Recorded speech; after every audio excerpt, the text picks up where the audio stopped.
अवतार मेहर बाबा की जय। अवतार मेहर बाबा की जय। अवतार मेहर बाबा की जय। Beloved God, help us all to love you more and more, and more and more, and still yet more, till we become worthy of union with you. And help us all to hold fast to Baba's Daman till the very end. Avatar Meher Baba की जय। జై బాబా అండి. ఇక్కడ నిన్న ఈ paragraph చదువుకున్నాము. Divine theme అనే సెక్షన్లో అన్నాము. బాబా ఒకటొకటిగా ఈ సంస్కారాలు అలాగే అవి కన్సాలిడేట్ అవ్వడం, ట్విస్ట్లు పడడం, ఆ బైండింగ్ ప్రాసెస్ ఎలా ఉంటుంది అన్నది ఈ పేరాలో చెప్పారు. ఎవల్యూషన్, కోర్స్ ఆఫ్ ఎవల్యూషన్లో ఏం జరుగుతుంది అన్నది ఇది మనం చదువుకున్నాం అండి. ఏమన్నా డిస్కషన్ ఉంటే డిస్కస్ చేద్దాము అనుకున్నాం. టైం అయింది. ఇక్కడ ఇది ఏమి లేవు అంటే నెక్స్ట్ పేరాకి వెళ్దాం.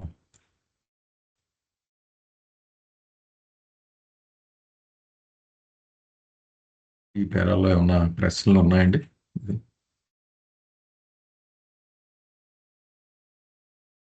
ముఖ్యంగా ట్విస్ట్స్ అవి ఉండడం వల్ల, ఈ వైండింగ్ ప్రాసెస్ వల్లే ఈ కాన్షియస్నెస్ దృష్టి అంతా కూడా బబుల్ మీద, అంటే ఫామ్ మీద ఉండేలాగా చేస్తుంది అనే లాస్ట్ పాయింట్లో ఇక్కడ చెప్పారు. It is these twists which keep the consciousness gained by the drop soul directed and fixed towards the bubble or the form instead of towards its real self, even when consciousness is fully developed in the human form. ఇదండి main essence పేరు.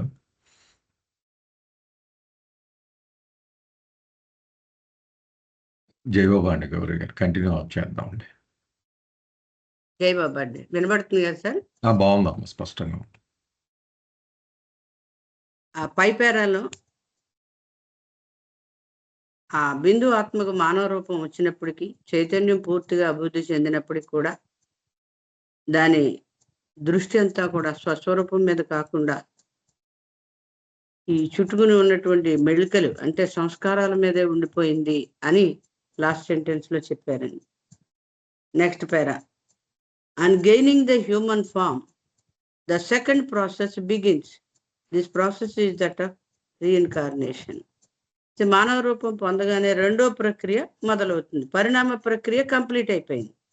ఇప్పుడు రెండవ ప్రక్రియ మొదలవుతుంది. అదే పునర్జన్మ ప్రక్రియ అంటున్నారు. At this point the process of the winding up of sanskaras come to an end.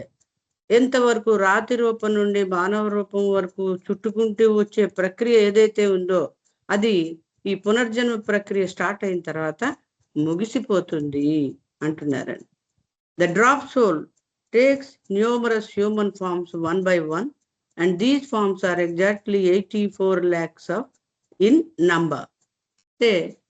ఈ హ్యూమన్ ఫామ్ వచ్చిన తర్వాత ఒక్కొక్క రూపాన్ని తీసుకుంటూ అనేక మానవ రూపాలన్నది, అసంఖ్యాకమైన మానవ రూపాలని ఒకదాని తర్వాత ఒకటిగా ధరిస్తూ వస్తుంది. ఈ రూపాల సంఖ్య బాబా ఖచ్చితంగా చెప్తున్నారు, 84 లక్షల రూపాలు అని. These human forms are sometimes those of man and sometimes those of women. ఈ మానవ రూపాలు కొన్నిసార్లు పురుషుడిగాను కొన్నిసార్లు స్త్రీగాను ఉంటాయట. And they change nationalities, appearance, colour and creed. అయితే ఒకే రూపం మానవ రూపమే కానీ అవి రకరకాల జాతీయతలోను, జాతీయ అంటే ఒక రకరకాల జాతులకి చెందినవిగాను, అలాగే వర్ణాలకి, రూపులకి, అంటే ఇప్పుడు అమెరికన్ వాడి ఆఫ్రికన్ వాడిది ఒక రకంగా ఉంటుంది, అమెరికన్ వాడు ఒకడ, చైనా వాళ్ళు ఒకళ్ళు, అలాగే రకరకాల రూపాలు అనమాట. ఒకటే మానవ దేహం అయినప్పటికీ ఆ ఫీచర్స్ వేరువేరుగా ఉండేట్టుగా రకరకాల చోట్ల, రకరకాల జాతుల్లో, రకరకాల రూపుల్లో, రకరకాల వర్ణాల్లో, తెగల్లో ఈ శరీరాలన్నది మార్చుకుంటూ ఉంటుంది. The drop soul through human incarnations experiences itself sometimes as a beggar and sometimes as a king. అయితే ఈ బిందు ఆత్మ మానవ జన్మల ద్వారా కొన్నిసార్లు బిచ్చగాడిగాను, కొన్నిసార్లు రాజుగాను, అనుభవాలను పొందుతుంది. వ్యతిరేక సంస్కారాల ద్వారా సంస్కారాలను ఖర్చు చేసుకుంటూ ముందుకు పయనిస్తూ ఉంటుంది బిందు ఆత్మ. కాబట్టి ఒకసారి బిచ్చగాడిగా, ఒకసారి రాజుగా అనుభూతి చెందుతుంది. And thus gathers experiences of the opposite of happiness or misery according to its good or bad సంస్కారాలు. అయితే ఆ విధంగా మంచి లేక చెడు సంస్కారాలకు అనుగుణంగా సుఖము లేదా దుఃఖం అనే ద్వంద్వాలకు చెందిన అనుభవాలను ఇది ప్రోగు చేసుకుంటూ ఉంటుంది. జన్మలు తీసుకుంటూ అనుభవాలను పొందుతూ సంస్కారాలని ప్రోగు చేసుకుంటూ పాతవి ఖర్చు చేస్తుంది, కొత్తవి ప్రోగు చేసుకుంటుంది.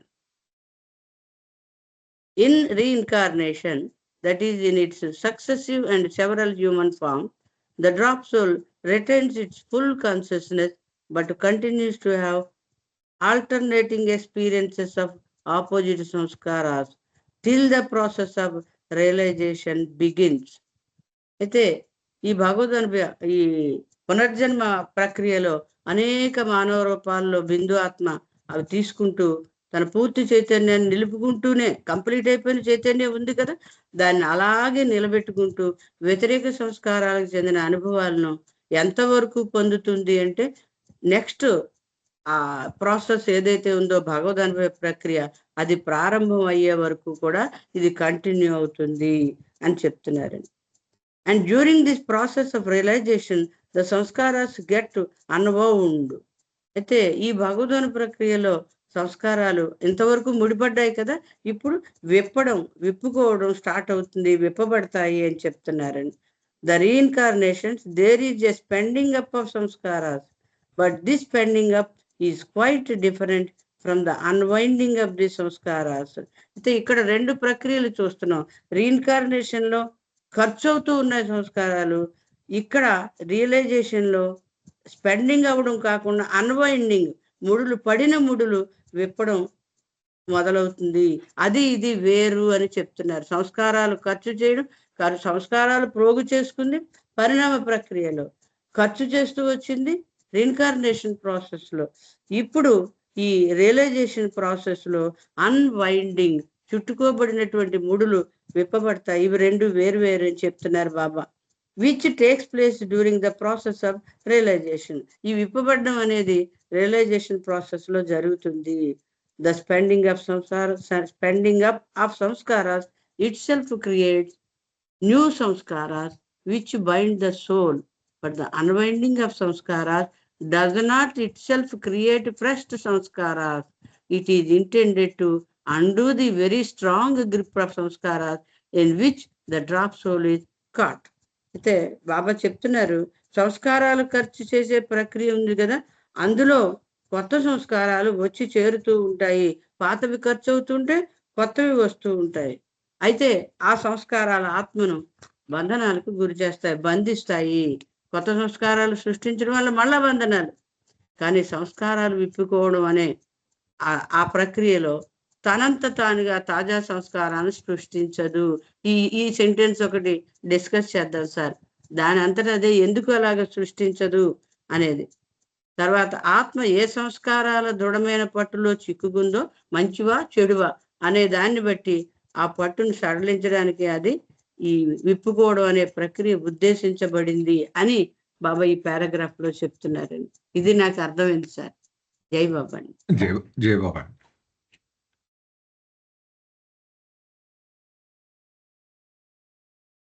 ఏమన్నా ప్రశ్నలు ఉన్నాయండి? చాలా డీటెయిల్డ్ గానే బాబా ఎక్స్ప్లెయిన్ చేశారు ఇక్కడ.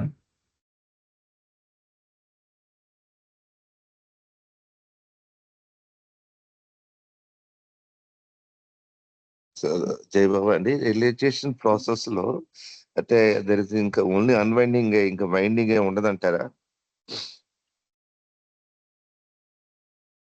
ఉండదనే చెప్తున్నారు సార్. అదే అర్థం, అదే వస్తుంది meaning. Only unwinding, no question of winding అంటూ ఉండదు రియలైజేషన్ ప్రాసెస్.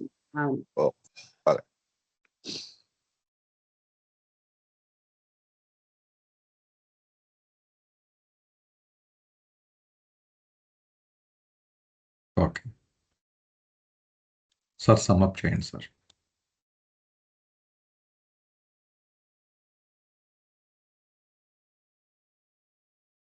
జై బాబా సార్. సో మానవ రూపం రాగానే ఆత్మ యొక్క ప్రయాణంలో ఒక దశ ముగిసిపోతుంది అని చెప్తున్నారు బాబా. ఏమిటా దశ? చైతన్యాన్ని 100% వృద్ధి చేసుకోవడము అనే ప్రక్రియ ముగిసింది. ఇది దేని ద్వారా సాధ్యమైంది? రూపాలను మార్చుకుంటూ, సంస్కారాల వెరైటీని కూడా మార్చుకుంటూ ఈ ప్రయాణంలో ఇక్కడి దాకా వచ్చింది. మొదటి మానవ రూపం రాగానే ఆత్మ ప్రయాణంలో రెండవ దశ మొదలవుతుంది. అదేమిటి? రీఇన్కార్నేషన్. ఇది పునర్జన్మ ప్రక్రియ. అయితే పునర్జన్మ ప్రక్రియ వరకు సంస్కారాలు పోగు చేసుకోవడం మొదలుపెట్టాం కదా, దాని ప్రయోజనం నెరవేరిపోయింది యాక్చువల్గా. కానీ మనం ఏం చదువుకున్నాము? మానవదేహం వచ్చినప్పటికీ పోగుపడిన సంస్కారముల మీద ఆత్మ యొక్క చైతన్యం, దాని ధ్యాస నిలిచిపోవడం వల్ల, లగ్నమై ఉండడం వల్ల ఇంకా ఇక్కడ ఈ భ్రాంతిలోనే, ఈ ఇల్యూషన్లోనే ఆత్మ కొనసాగుతూ ఉంది. అయితే ఈ పునర్జన్మ ప్రక్రియ యొక్క ప్రయోజనం ఏమిటి? ఈ సంస్కారములు రాతి రూపం నుంచి పోగు చేసుకుంటూ వచ్చాడు కదా వైండింగ్ ప్రాసెస్లో, వీటిని ఆ చుట్టని వదులు చేసి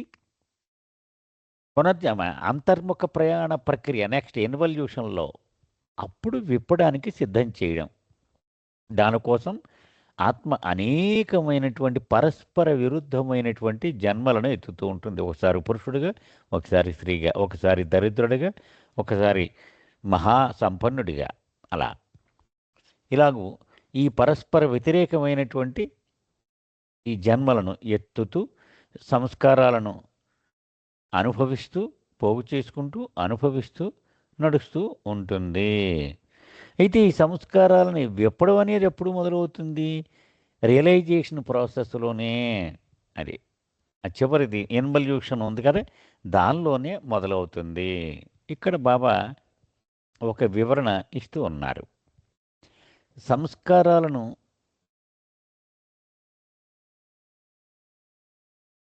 విప్పడం అనేటువంటి ప్రక్రియ, అలాగే సంస్కారాలను ఖర్చు చేసి అనుభవాలను పొందేటువంటి ప్రక్రియ పూర్తిగా వేరు వేరు సుమ. ఆ రెండు ఒకటి కాదు, ఇక్కడ కన్ఫ్యూజ్ అవ్వద్దు అని చెప్తున్నారు.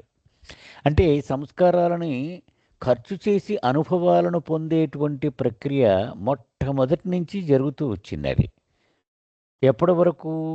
అంతర్ముఖ ప్రయాణం అనే దశలో మొదలయ్యే వరకు కూడా ఇది జరుగుతూనే ఉంది. అంతర్ముఖ ప్రయాణం అంటే రియలైజేషన్ ప్రాసెస్లోకి ఎంటర్ అయిన తర్వాత మాత్రమే ఈ సంస్కారాల చుట్ట విప్పుకోవడం అనేటువంటిది జరుగుతుంది. అది ఏమిటి తేడా? ఈ సంస్కారాలను ఖర్చు చేసేటువంటి ప్రక్రియకు, ఈ సంస్కారాలను వదిలించుకునేటువంటి ప్రక్రియకు ఏమిటి తేడా అంటే బాబా చెప్తున్నారు. ఈ సంస్కారాలను ఖర్చు చేసి దానిలో ఉన్న అనుభవాన్ని పొందుతూ ఉన్నప్పుడు ఆటోమేటిక్గా దాని నుంచి కొత్త సంస్కారాలు పుట్టుకొస్తూ ఉంటాయి. అది ఆ సంస్కారాలు, ఆ లూప్ ఎలా ఉంటుందంటే సంస్కారమును ఖర్చు చేయడం, అనుభవాన్ని పొందడం, కొత్త సంస్కారంలోకి వెళ్ళడం, మళ్ళీ దాన్ని ఖర్చు చేసి అనుభవం పొందడం, మళ్ళీ కొత్త సంస్కారం పొందడం. ఇది విషవలయంలాగా ఇది కంటిన్యూ అవుతూ ఉంటుంది. అంటే ఆత్మ ఈ సంస్కారాలను ఖర్చు చేసి అనుభవాలను పొందుతూ ఉన్నంతకాలం ఈ సంస్కార బంధనాలలో చిక్కుకునే ఉంటుంది. ఆత్మ పెరుగుతూనే ఉంటాయన్నమాట బంధనాలు. అది రోల్ చేయండి సార్. అయితే అంతర్ముఖ ప్రయాణంలోకి ప్రవేశించి ఈ అన్వైండింగ్ అంటే విప్పుకోవడం ప్రారంభించాక ఆటోమేటిక్గా లోడు తగ్గిపోతూ ఉంటుంది. ఎందుకని కొత్త సంస్కారాలు ఇక సృష్టింపబడవు కాబట్టి. అది అంటే అంతర్ముఖ ప్రయాణంలోకి ప్రవేశించేటప్పటికి ఆత్మకు 100 టన్నుల సంస్కారాలు ఉన్నాయనుకోండి, అది రోజులు గడిచే కొద్ది కూడా 99, 98, 97, 96, 95 అలాగ అవుతూ తగ్గిపోతూ ఉంటాయన్నమాట సంస్కార బంధనాలు. బట్ అది ఖర్చు చేసి అనుభవాలను పొందే ప్రక్రియలో అవి ఎక్కడ తగ్గవు, పెరుగుతూనే పోతాయి. అది మొట్టమొదట్లోనే మనం ఒక ఉదాహరణ అనుకోని మొదలయ్యాము. బాబా చెప్పేది కాదని మనం ఊహించుకున్నది ఉదాహరణ. ఆ ఉదాహరణ ఏంటి? ఒక కుర్రాడు ఒక టపాసులు కొనుక్కుని నాకు ₹1000 కదా. కొన్ని బాంబులు, కొన్ని చిచ్చుబుడ్లు, కొన్ని తారాజువ్వులు, ఇలా కొన్ని మతాబులు ఇలా కొనుక్కున్నాడు. ఇన్ని రకాలు ఎందుకు కొనుక్కున్నాడు? ఒక్కొక్క దానిలో ఒక్కొక్క రకమైన అనుభవం వాడికి వస్తూ ఉంది. వెరైటీ కావాలి కదా.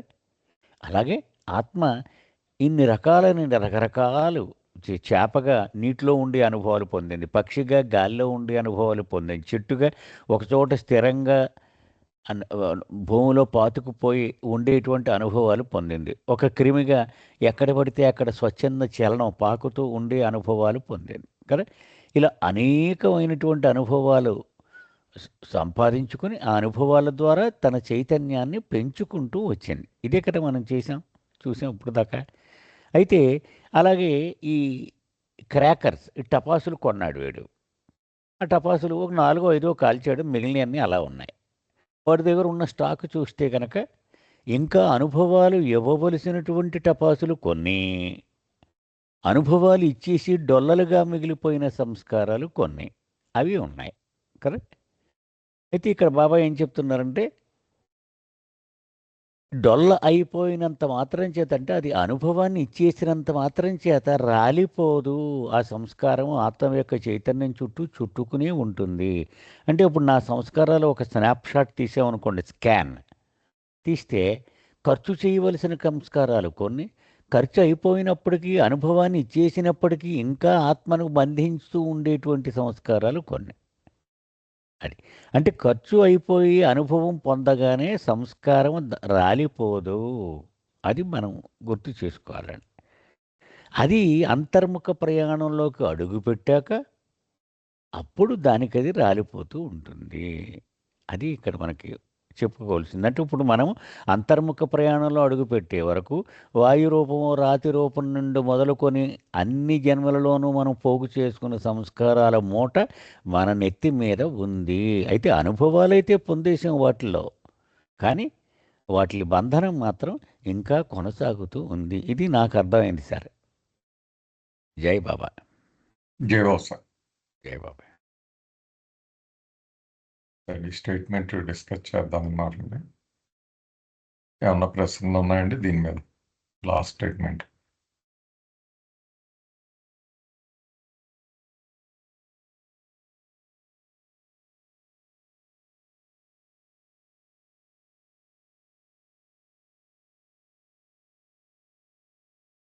But the unwinding of sanskaras does not itself create fresh sanskaras, and it is intended to undo the very strong grip of sanskaras, in which the drop soul is caught.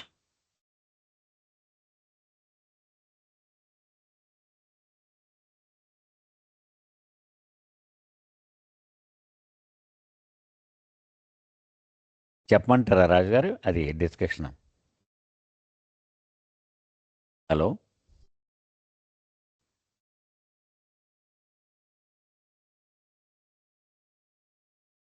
వినపడుతుందండి నా voice?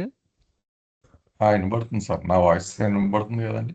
మధ్యలో cut అయింది. నేను అదే discuss చేయాలంటారా అంటాను. ఇంకా ఇద్దరు voice వినిపిస్తుందండి.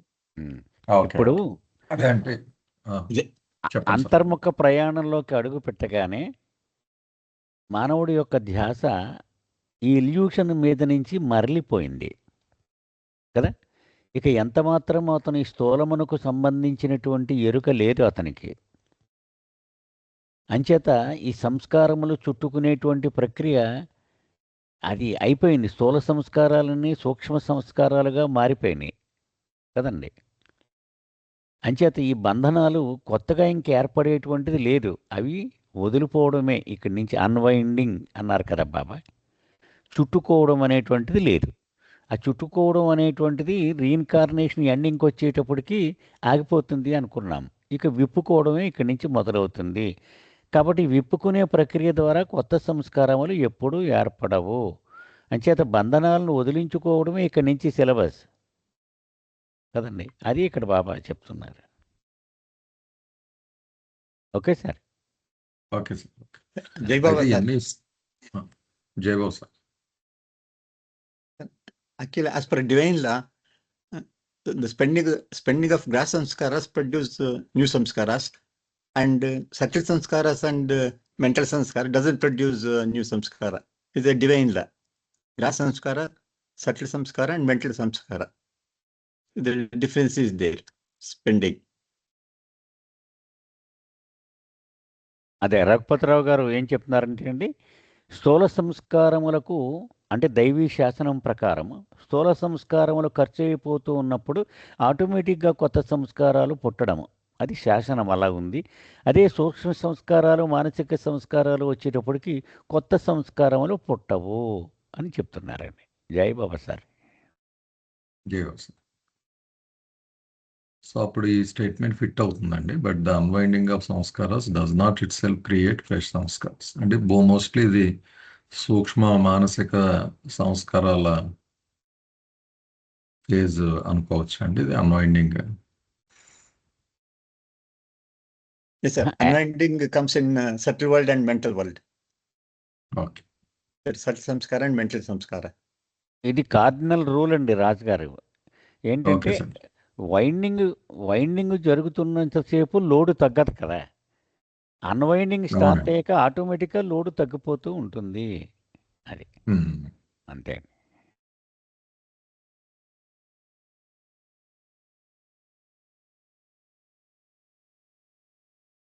వీటిని సహజ సంస్కారాలు, సహజం కాని సంస్కారాలు అనే కోణంలో కూడా ఒకసారి చెప్పండి సార్.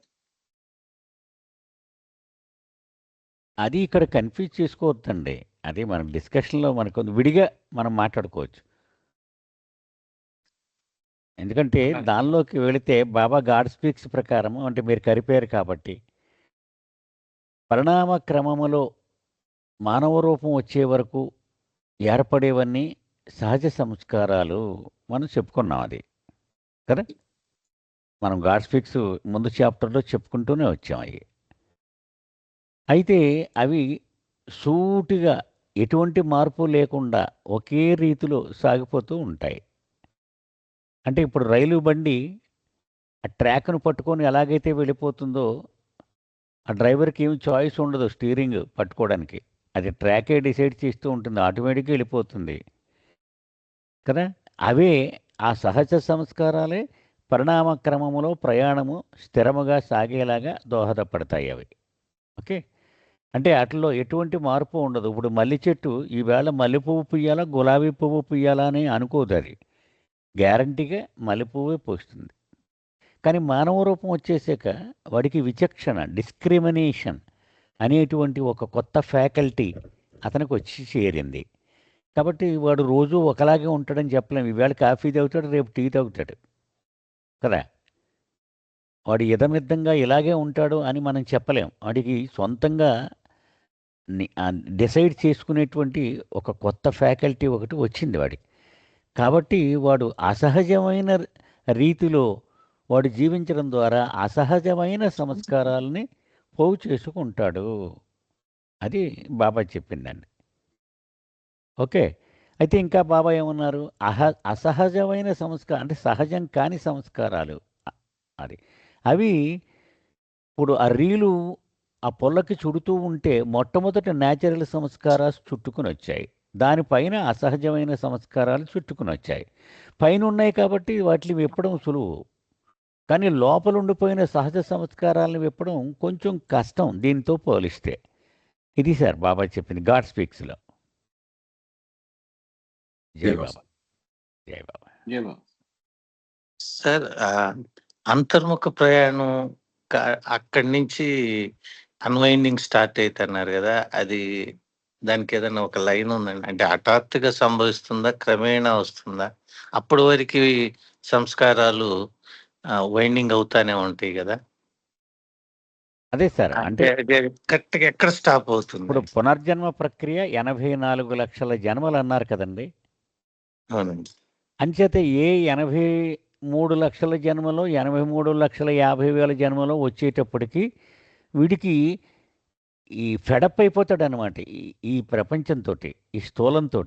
ఏంటిది అంతా పుట్టడం, చావడం, కోట్లు సంపాదించడం, మళ్ళీ చావడం, మళ్ళీ మొదలు పెట్టడం, ఇదేనా? ఇది కాకుండా వేరే సత్యం ఏదో ఉంది అనేటువంటి యావ వాడిలో చివరి జన్మలకు వచ్చేటప్పటికి మొదలవుతుందండి. ఇది ఒక్క జన్మలో రాదండి యాక్చువల్గా ఇది కదా. సో ఈ వైరాగ్య భావన, ఈ డిటాచ్మెంటు, వేరే సత్యం ఏదో ఉంది అనేటువంటిది వాడు వెతకడం మొదలుపెట్టడం, ఇది కొన్ని జన్మలుగా జరుగుద్దన్నమాట. అప్పుడు నెమ్మదిగా అటుపక్కకి మళ్ళీపోతాడు. ఇప్పుడు మనం ఆ గాడ్ స్పీక్ చార్ట్లో ఆ మానవులు పెద్ద ఒక క్యూ వేసాడు చూడండి. ఆ క్యూలో వాళ్ళు నెమ్మదిగా మొదట్లో ఉన్నటువంటి మనిషి ఒక్కడే భగవంతుడి వైపు తిరిగి ఉన్నాడు. అంటే అప్పటికి వాడు భగవంతుడి వైపు ముఖాన్ని తిప్పగలిగాడు అనమాట.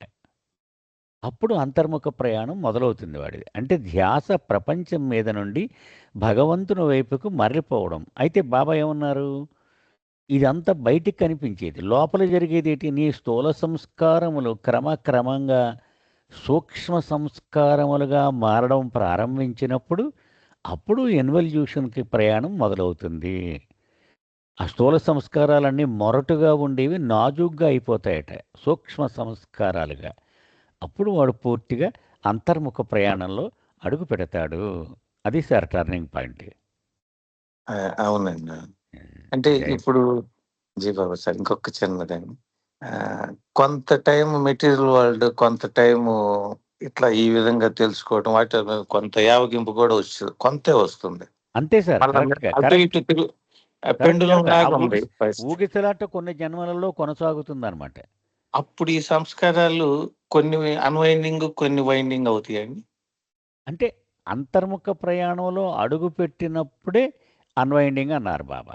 అది యాక్చువల్గా ఇది బాబా ఏరిచ్చి ఇచ్చిన వివరణ ప్రకారము 84 లక్షలు టోటల్ అది నెంబర్. అది అంటే రియలైజేషన్ వరకు కదా.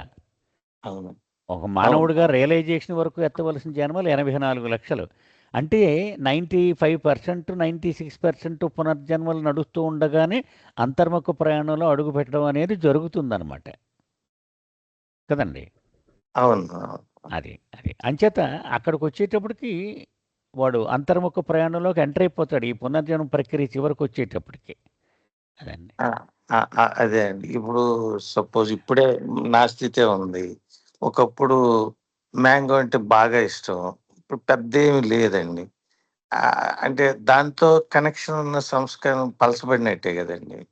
అంతే సార్, కరెక్ట్. అదే అట్లా ఏదైనా వాట్ ఎవర్ అయితే బాబా ప్రేమికులకు మాత్రం వేరు. ఆయన ఏమన్నారంటే, మనం ముందుకెళ్తున్నాము వెనక్కి వెళ్తున్నాము ఏమీ తెలియకుండా కళ్ళకు గంతలు కట్టి తీసుకెళ్ళిపోతానన్నారు. మనం భూమికల్లోకి వెళ్ళామా, ఒకటిలో ఉన్నామా, రెండు ఏమీ మనకు తెలియదు. అక్కడ మీరు చెప్పిన దాన్ని బట్టి ఆ కళ్ళ గంతలు కట్టించుకునే అర్హత అది ఎట్లా రావాలి? అది నా హృదయానికి అర్థం అవుతుంది, నాకు అర్హత లేదులే అని. అదో సబ్జెక్ట్ అండి ఇంకా. అంతే సార్. అదే అర్థం కాకూడదనే గంతలు కట్టడం అండి ఆయన. మనకి తెలియకపోవచ్చు సార్ అది. అంటే ఎక్కడ కూడా అసలు గంతలు కట్టకపోతే మనకు నష్టం జరిగే ప్రమాదం ఉంటుందండి. ఇప్పుడు లైట్ హౌస్ ఎక్కుతున్నాం అనుకోండి, అది బయటికి కిటికీల్లోంచి చూడకుండా ఎక్కేస్తే మామూలుగా ఎక్కేస్తూ ఉంటాం. మనం కిటికీల్లోంచి చూడడం మొదలెడితే అయ్యి బాబు ఎంత ఎత్తు ఎక్కేసానని కళ్ళు తిరుగుతాయి మనకి కదండి.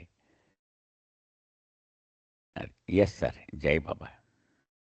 జై బాబా. ఇంకా ఏమైనా ప్రశ్నలు ఉన్నాయండి దీని మీద?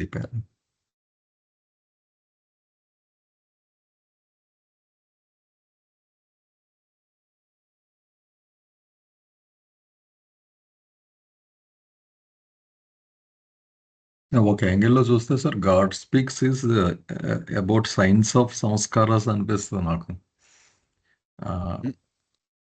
బాబాయే చెప్పారు కదండి, బాబాయే చెప్పారు. నా ఆధ్యాత్మిక వివరణలన్నింటికీ పునాది సంస్కారాలే. గతంలో ఎప్పుడూ కూడా ఈ అవతారంలో చెప్పినంత లోతుగా సంస్కారాల గురించి నేను వివరించి చెప్పలేదు అన్నారు బాబా. అవునండి.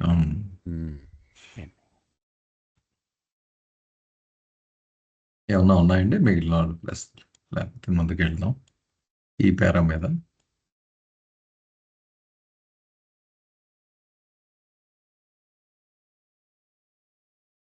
ఓకే, నెక్స్ట్ దానికి వెళ్దాం అండి.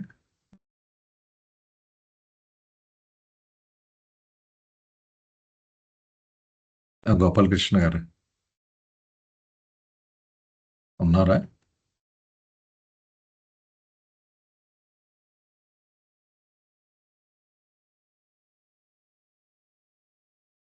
ఇక్కడ సార్ జయబాబా సార్, అదే ఈ బాబా ప్రేమికులకు సంబంధించి ఈ దశలన్నీ కూడా అతీతం అని చెప్పడానికి, మనం బాబా ప్రేమికుడు అనిపించుకోవాలంటే నిరంతరం ఆయన ధ్యాసలో ఉంటే ఆటోమేటిక్ గా ఈ అన్వైండింగ్ కానీ ఇవన్నీ కూడా సాధ్యం అవుతాయి. ధ్యాసలో అంతే. ఉండటం, ధ్యాసలోకి కరెక్ట్ వెళ్ళటం అనేది కరెక్ట్ ముఖ్యం. మనం చేయాల్సిన కార్యక్రమం అది. అంతే, కరెక్ట్ అండి. 1 పాయింట్ ఎజెండా బాబాలవరికి. సంస్కారాలు వదిలించుకోవడం, వైండింగ్లు ఇవి మన సిలబస్లో లేవు. మన సిలబస్ ఆయన పట్టుకుని ఉండడమే. అంతే సార్. ఓకే సార్, నేను చదువుతాను అయితే ఇది. Up to the human form, the winding up of sanskaras becomes stronger and stronger during the process of evolution. మళ్ళీ ఆ పై పేరాల బహుశా బాబా సమప్ చేస్తున్నారండి ఇక్కడ. మానవ జన్మ వచ్చే వరకు ఈ సంస్కారాలు చుట్టుకోవడం అనేది మరింతగా దృఢమవుతూ వస్తుంది. ఇది పరిణామ ప్రక్రియలో. ఈ పరిణామ ప్రక్రియలో సంస్కారాలు మానవ జన్మ వచ్చే వరకు కూడా ఈ చుట్టుకోవడం అనేది బలంగా జరుగుతూ ఉంటుంది. In the human forms of reincarnation, the winding continues to operate as a limiting factor. But with every change of the human bubble or form, the tight twists gained during the process of winding get loosened through 84 lakhs of shakings. మరి అంటే మనకి complication నుంచి తగ్గించడానికి బాబా simple టర్మ్స్లో ఇక్కడ ఏం చెప్తున్నారంటే, మొదట్లో అది వైండింగ్ బలంగా లాగి చుట్టుకుంటా వచ్చినట్టుగా ఊహించుకుంటే అది ఏది మానవ జన్మ వచ్చే వరకు. మానవ జన్మ వచ్చిన తర్వాత పునర్జన్మ ప్రక్రియ అనేది జరుగుతూ ఉంటుంది కనుక ఈ వైండింగ్ చుట్టుకోవడం అనేది అది చాలా తక్కువ స్థాయిలోనే జరుగుతూ ఉంటుంది. కానీ ఏం జరుగుతుందట, ప్రతి మానవ జన్మ తీసుకున్నప్పుడు అంటే చనిపోయి మళ్ళీ కొత్త మానవ రూపం తీసుకుంటాం కదా, అది బబుల్ లేదా ఫామ్ అని మనం అనుకున్నాం. అయినప్పుడు జరిగేది ప్రధానంగా మనం గుర్తుపెట్టుకోవాల్సింది ఏంటంటే, మనం ఇంతకుముందు ఆ ముడుల గురించి, ట్విస్ట్స్ గురించి చదువుకున్నాం. ప్రతిసారి ఒక రూపం నుంచి ఇంకో రూపంలోకి వెళ్ళేటప్పుడు ఒక బలమైన ముడి పడుతుంది టైట్గా. అది ఎందుకు పడుతుంది, దానివల్ల ఏం జరుగుతుంది అన్నీ కూడా బాబా మనకు చెప్పారు. ఆ ముడి ఉండడం అవసరం. అంటే ఒక రూపం నుంచి ఇంకో రూపానికి ట్రాన్స్లేషన్ అయినప్పుడు నాగేశ్వరరావు గారు మనకి చక్కటి ఎగ్జాంపుల్ కూడా చెప్పారు. బియ్యపు మూటని ధాన్యాన్ని కానీ కడుతున్నప్పుడు ఒకసారి కుదిపి దాన్ని గట్టిగా టైట్గా ట్విస్ట్ వేస్తారు దాన్ని ట్రాన్స్పోర్ట్ చేయడానికి. అలాగే అది కాన్షియస్నెస్ని కూడా రూపం మీద ఫోకస్ అయి ఉండడానికి ఈ ముళ్ళే కారణం, అవి బలంగా ఉండడం వలన. అయితే ఇక్కడికి వచ్చేటప్పటికి ఆ బలంగా వేసిన ముళ్ళు నెమ్మదిగా లూజ్ అవ్వడం మొదలవుతుంది అన్నమాట. ఎప్పుడు ఈ పునర్జన్మ ప్రక్రియలో. But with every change of the human bubble or form, the tight twists gained during the process of winding, ఏవైతే ముళ్ళు బలంగా పడుతూ వచ్చినాయో అవి ఇక్కడ ఈ 84 జన్మలని మనం ఏదైతే అనుకున్నామో బాగా కుదుపుకి లోనవుతాయి before they are ready to unwind in the process of realization. అంటే అంతకుముందు ఏది జరిగిందో దాని రివర్స్ ప్రక్రియ జరుగుతుందిగా మనం ఊహించుకుంటే, అక్కడ బలంగా ముళ్ళు పడి దానికి ఒక పర్పస్ ఉంది, అన్నీ జరిగింది. ఇక్కడికి వచ్చేటప్పటికి అవసరం తీరింది, నెమ్మదిగా ఈ ముళ్ళు విప్పుకోవాల్సిన సమయం ఆసన్నమైంది కనుక ఆ సమయం ఆసన్నమైంది కనుక ఇక్కడికి వచ్చేటప్పటికి అంటే ఇన్వల్యూషన్ ప్రాసెస్లో అదే రీఇన్కార్నేషన్ ప్రాసెస్లో ఈ కుదుపులకి గురవుతుంది విపరీతంగా. ఆపోజిట్ ఎక్స్పీరియన్సెస్ అంటారు కదా, తద్వారా జరిగేది ప్రధానమైన విషయం మనం దృష్టిలో పెట్టుకోవాల్సింది. ఈ ముళ్ళు లూజ్ అవుతాయి. ఎందుకంటే ఈ సంస్కారాలు అన్వైండ్ అవ్వాలి అంటే ఆ ముళ్ళు లూజ్ అయితే కానీ అవ్వదు కనుక ఆ ఫలితం ఈ రీఇన్కార్నేషన్ ప్రాసెస్లో జరుగుతుందన్నమాట. ఆ ప్రక్రియ జరుగుతుంది బేసిక్గా. అలా సింపుల్గా మనం గుర్తుపెట్టుకుంటే సరిపోతుందండి. దీని మీద నా ప్రశ్నలు ఉన్నాయండి?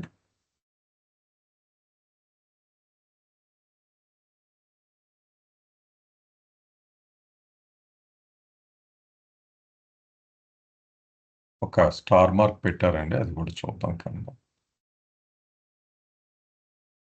Many readers do not discern that Meher Baba customarily described the life cycle as evolution, reincarnation, involution, and the process of realization.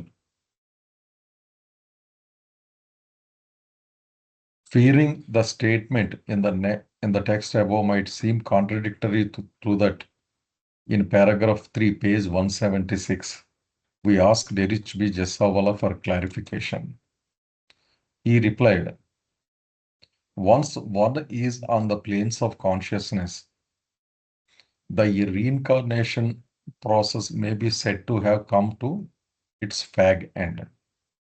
On the path leading to beloved God, the impatience to see him and to be one with him is intense.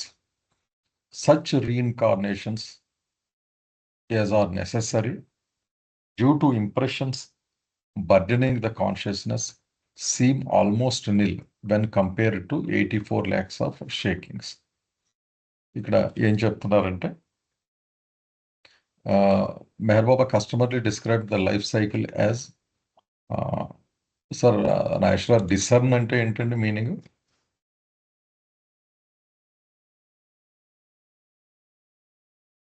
Understand అనుకుంటున్నానండి. Understand కదా. Understand. అదే ఆ బాబా మనకి చెప్పిన evolution, reincarnation, ఇన్వల్యూషను, అలాగే process of realisation ఏవైతే ఉన్నాయో చాలా మందికి అంటే కొంచెం కన్ఫ్యూజన్ అది ఉండొచ్చు. ఈ విషయం గురిలో ఇక్కడ దీనికి సంబంధించి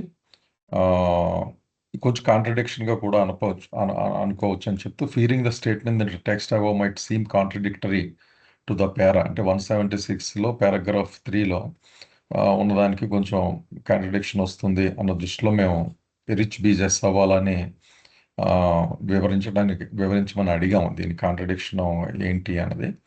ఆయన ఏ విధంగా చెప్పారంటే, ఈ రిచ్ ఒకసారి ఈ చైతన్య భూమికల్లోకి ప్రవేశించిన తర్వాత the reincarnation process may be said to have come to its fag end. ఈ పునర్జన్మ ప్రక్రియ అంటే మనకి కొంచెం బహుశా నేను ఊహిస్తుందండి, పునర్జన్మ ప్రక్రియ ఉంటుంది కదా యాక్చువల్గా. ఇన్వల్యూషన్ ప్రాసెస్ అన్నది పునర్జన్మ ప్రక్రియలో కొంచెం సబ్సెట్ లాంటిది యాక్చువల్గా. అక్కడ పుడతాము, బాడీ తీసుకుంటూ ఉంటాం కదా, బహుశా అదే అయ్యి ఉంటుంది క్లారిఫికేషన్. ఈ incarnation process may be said to have come to its fag end.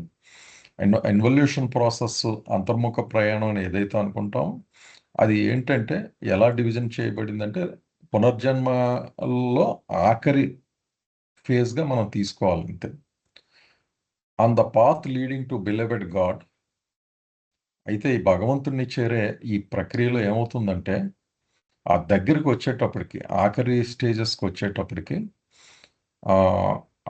ఆయన్ని చూడడం, అలాగే ఆయనలో కలిసిపోవడం అనే ఆ తపన చాలా తీవ్రంగా ఉంటుంది అక్కడికి వచ్చేటప్పటికి. The impatience to see him and to be one with him is intense. చాలా తహతాలు ఆడిపోతూ ఉంటాడు అక్కడ. Such incarnations as are necessary due to impressions burdening the consciousness seem almost nil when compare to 84 lakhs of shakings. ఈ 84 లక్షల జన్మలు మొత్తం అన్నిటికి కలిపి, అంటే రీఇన్కార్నేషను, ఇన్వల్యూషను అన్నీ కలిపి అది ఆ రియలైజేషన్ ఫేస్ అన్నీ కలిపి. కానీ ఇందాక నాగేశ్వరరావు గారు చెప్పారు ఆఖరిని ఆ 3% 2% కింద ఊహించుకోవచ్చు మనం ఆఖరి జన్మలు. అవి ఎందుకు అవసరం అవుతాయంటే ఆ కొద్ది జన్మలు ఆల్మోస్ట్ ఇంప్రెషన్స్ అయితే ఆల్మోస్ట్ జీరో ఉంటాయి మొత్తం 84 లక్షల జన్మలతో చూస్తే. కానీ చాలా తక్కువ మోతాదులో ఉంటాయి.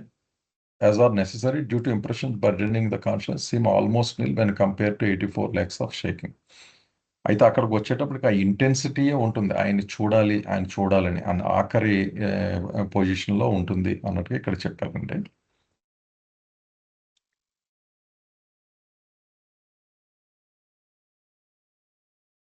ఓకే, ఏమన్నా ప్రశ్నలు ఉన్నాయండి దీని మీద, ఈ పేర అలాగే ఫుట్ నోట్ మీద? అది 1 కావచ్చు, 100 కావచ్చు, అంతే కదా సార్? ఇందాక సార్ ఉన్నట్టు 50 లక్షలు కావచ్చు. ఆఖరి ఫేజ్ అంటున్నారండి? అవును సార్, ఆఖరి ఫేజ్ లో నెంబర్ ఆఫ్ రీబర్త్స్. అంతేలేండి, మనం అది జనరలైజ్ చేయలేము ఫిక్స్డ్ నంబర్స్ కింద. ఇట్ డిపెండ్స్ కదా మొత్తం ఈ ప్రాసెస్లో, రీఇన్కార్నేషన్ ప్రాసెస్లో మనం ఏ పాత్ తీసుకుంటాము. మనం చాలాసార్లు పూర్వజన్మ సుకృతాలని ఇలా చాలా చెప్పుకుంటూ ఉంటాం కదా. అది ర్యాండమ్గానే జరుగుతుందండి, అందరికీ ఒకలా కాదు. మన పూర్వజన్మ సుకృతం, అదృష్టం ఇవన్నీ చెప్పుకుంటాం కదా. ఆ గురువులు కలిసేటప్పుడు ఆ కాంబినేషన్స్ చాలా వైడ్లో ఉంటాయి కనుక ఈ ఫిక్స్డ్ నెంబర్లోనే ఇది వస్తుంది అన్నది ఉండదు బహుశా, నేను అనుకోవడం. అంటే 84 lakhs అవుటర్ లిమిట్ అండి అది. మ్యాక్స్ లిమిట్ అండి. అది మాస్టర్ గ్రేస్ కనుక పడితే అది ఎంతన్నా తగ్గించేసి అతని చేతిలో ఉంది అదంతా. అంతే కదండి. అవునండి, అవును. మాస్టర్ గ్రేస్ కనుక, అనుగ్రహం కనుక పడితే ఆ నెంబరు ఎంతైనా తగ్గించేయగలడు ఆయన. అంతే అది అదే అండి. అదేలేండి, చీమ ఎగ్జాంపుల్లో చెప్తే అది ఎక్కడో ఏదో ఉందని ఒకళ్ళ వెనకాల ఒకళ్ళు పోతున్నారు అనుకోండి ఎంతో దూరం. మధ్యలో ఏదో ఒక చీమకు అదృష్టం కలిసి ఏదైనా జరిగి డైవర్షన్ కలిగింది అనుకోండి, అది షార్ట్ కట్ అయిపోవచ్చు. దానికి ఆ డెస్టినేషన్ చాలా ఊహించినంత షార్ట్ కట్ కూడా అవ్వచ్చు, ఏదైనా కావచ్చు అక్కడ. అంతే అంతే. ఇప్పుడు ఆ చీమ విమానంలో ప్రయాణించేవాడు కోట్ ఎక్కిందనుకోండి, అది అమెరికా తీసుకెళ్ళిపోతాడు ఆ చీమని. అసలు ఊహించినంత బెనిఫిట్ కదా అది. అది కదా. కథ కూడా ఉంది, అది కోటు జేబులో ఉన్న చీమని ఒక ఇది ఉంది. ఓకే ఓకే సార్, ఒకసారి సమాప్తి చేసేస్తానండి. ఓకే. ఈ మానవ రూపం వచ్చే ముందు పరిణామ క్రమంలో సంస్కారాల చుట్ట బలంగా, మరింత బలంగా అది చుట్టుకోవడమే జరుగుతుంది, మొత్తం పరిణామ క్రమం అంతా కూడా. అయితే మొదటి మానవ జన్మ రాగానే పునర్జన్మ ప్రక్రియ మొదలైనప్పుడు ఇక సంస్కారాలు పెరగడం అనేటువంటిది ఉండదు. కానీ అనుభవాలకు సమానంగా అంతవరకు అది మళ్ళీ కొత్త సంస్కారములు పుడుతూ ఉంటాయి. అంటే ఆల్మోస్ట్ కాన్స్టెంట్గా ఉండిపోతుందన్నమాట. మొదటి మానవ జన్మ వచ్చేటప్పటికి 100 టన్నులు ఉన్నాయనుకోండి వీడి సంస్కారాలు.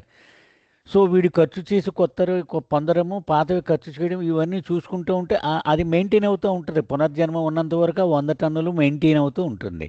అది లిమిటింగ్ ఫ్యాక్టర్గా ఉంటుంది అన్నారు. సో ఇక్కడ జరిగేది ఏంటంటే, ఇదివరకు ప్రతి జన్మలోనూ ముడులు పడ్డాయని చదువుకున్న ఆ ముడులు వదులవ్వడం మొదలవుతుంది ఇక్కడ. ఎందుకని? ఇవి భిన్న ధ్రువాలు ఊగిసలాట కదా, పరస్పర విరుద్ధమైనటువంటి జన్మలు ఎత్తుతూ ఉండడం వల్ల ఆ ముడులు లూజ్ అవి రియలైజేషన్ ప్రాసెస్లోకి వెళ్ళగానే అన్వైండింగ్కి సిద్ధం అయ్యేలా చేసేటువంటి ప్రక్రియే ఇది రీఇన్కార్నేషన్ అంటే అన్నారు. అయితే కింద క్లారిఫికేషన్ ఇచ్చేది మనం ఆల్రెడీ డిస్కస్ చేసిందే. 84 లక్షల జన్మలు, మానవ జన్మలు అనేటువంటిది అది మొత్తము పరిణామక్రమము తర్వాత భగవంతుల్లో చేరిపోయే వరకు ఉన్న నెంబర్ అది. కాబట్టి దానిలో రియలైజేషన్ ప్రాసెస్, రీఇన్కార్నేషన్ ప్రాసెస్ కలిపే అది అని వివరణ ఇచ్చాడు. అయితే ఈ 84 లక్షల జన్మలతో పోలిస్తే రియలైజేషన్ ప్రాసెస్లో గడిపే జన్మలు చాలా నెగ్లిజిబుల్ అని చెప్తున్నాడు. అది సరిపోతుంది సార్ ఇంతవరకు. జై బాబా. జై బాబా సార్.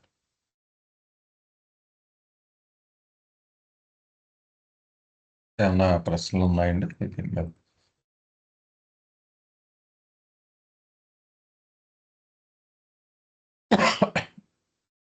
ఓకే. ఇప్పుడు రియలైజేషన్ ప్రాసెస్ గురించి ఎక్స్ప్లెయిన్ చేస్తున్నారు. Now begins the third process of realisation, which is a process of ascent. ఇక్కడ మూడవ దశ మనకి రియలైజేషన్ ప్రాసెస్ అన్నది ప్రారంభమవుతుంది. ఇది మనం ఇంతకుముందు చెప్పినట్లుగా మళ్ళీ పైకి వెళ్ళడం జర్నీ. మనం చాలా డీటెయిల్గానే ఇది డిస్కస్ చేసాం. దూరంగా జరగడం, భగవంతుడు దూరంగా జరగడం అన్నది దిగడం అనుకుంటే మళ్ళీ ఆయన వైపు వెళ్ళడం, అది పైకి వెళ్ళడంగా మనం డిస్కస్ చేసాం. Here the drop soul undergoes the gradual unwinding of the sanskaras. ఇక్కడికి వచ్చేటప్పటికి అతి ప్రధానమైన ఈ ప్రక్రియ విచ్ ఈజ్ రిక్వైర్డ్, ఆ ప్రక్రియ మొదలవుతుంది. ఏంటది? ముళ్ళు లూజ్ అయినాయి, అక్కడ నెమ్మదిగా ఈ విప్పుకోవడం అనే ఈ ప్రక్రియ మొదలవుతుంది. సంస్కారాలు విప్పుకోవడం, ఎందుకంటే ముళ్ళు విడిపోయి లూజ్ అయి ఉంది మొత్తం కట్ట అంతా కనుక దాన్ని విప్పడం సానుకూలంగా ఉంటుంది కనుక ఈ ప్రాసెస్లో ఆ విప్పుకోవడం అనే ప్రక్రియ మొదలవుతుంది. అయితే ఇక్కడ ఒక పాయింట్ అంటే, నేను ఇంతకు ముందు వాటిలో చెప్పారు, ఆ ముళ్ళు ఉండడం వల్లే ఆ కాన్షియస్నెస్ పూర్తిగా డెవలప్ అయి ఉన్నప్పటికీ కూడా ఫామ్ మీద ఉండడానికి ఉపయోగపడతాయి, ఫామ్ మీద ఉండేలా చేస్తాయి బలవంతంగా. అంటే తన వైపు చూడకుండా ట్రూత్ వైపుకి ఫామ్ మీద ఉండేలా ఉంటాయి. ముళ్ళు ఎప్పుడైతే విప్పబడ్డాయో సహజంగానే ఆ ఈక్వేషన్ బట్టి మనం ఊహించుకుంటే ఖచ్చితంగా అది తన మీద, ట్రూత్ మీద, భగవంతుని మీద పడుతాను భగవంతుడు అని తెలుసుకునే ఆ ప్రక్రియ కూడా మొదలైందిగా మనం ఊహించుకోవచ్చు. న్యాచురల్గా ముళ్ళు లూజ్ అయినాయి కనుక, అంటే అది ఇన్వల్యూషన్లోకి వచ్చిందనమాట. Here the drop soul undergoes the gradual unwinding of the sanskaras. During the process of unwinding the samskaras become fainter and fainter, and at the same time the consciousness of the drop soul gets directed more and more towards itself, and thus the drop soul passes through the subtle and mental planes till all the samskaras disappear completely, enabling it to become conscious of itself as the ocean. ఇక్కడ ఈ విప్పుకునే ప్రక్రియ జరిగే కొలది సంస్కారాలు, మనం ఒక equation కూడా అనుకున్నాం, ఇక్కడ కొత్తగా సంస్కారాలు రావడం అనేది ఉండదు కనుక ఉన్న సంస్కారాలే విప్పుకుంటూ అవి నెమ్మది నెమ్మదిగా పలుచబడుతూ వెళ్తాయి. వెళుతున్నప్పుడు ఏమవుతుందంటే అదే సమయంలో నేను ఇందాక చెప్పినట్టు ఈ చైతన్యం అప్పటిదాకా ఫామ్ మీద, అంటే రూపం మీద ఉన్న చైతన్యం ఏమవుతుందంటే ఆ డ్రాప్ సోల్ యొక్క చైతన్యం అది నెమ్మదిగా దేని మీద పడుతుంది? ఇప్పుడు తన మీద పడుతూ ఉంటుంది. అంటే తను ఏదైతే నిజంగా అయ్యి ఉందో అదేంటి, ఒక డ్రాప్, అది యాక్చువల్గా డ్రాప్ సోల్ కదా, ఓషనే తను యాక్చువల్గా. మనం మళ్ళీ ఒకసారి చూసుకుంటే డ్రాప్, బబులు, డ్రాపు, ఈ డిఫరెన్సెస్ కూడా చెప్పారు బాబా చాలా డీటెయిల్గా. బబుల్ అన్నది ఎప్పుడు అలాగే ఉంటుంది, కానీ అది ఫీల్ అవుతుంది అంతే ఓషన్లో, తను వేరే అనుకుని, తను ఒక ఫామ్ అనుకుని. ఇప్పుడు మొత్తం మీద తను ఒక బబుల్ని, తను కూడా ఓషనే అనే ఆ సత్యానికి దగ్గరగా జరుగుతూ ఉంటుంది ఈ ప్రాసెస్లో. And thus the drop soul passes through the subtle and mental planes till all the sanskaras disappear completely.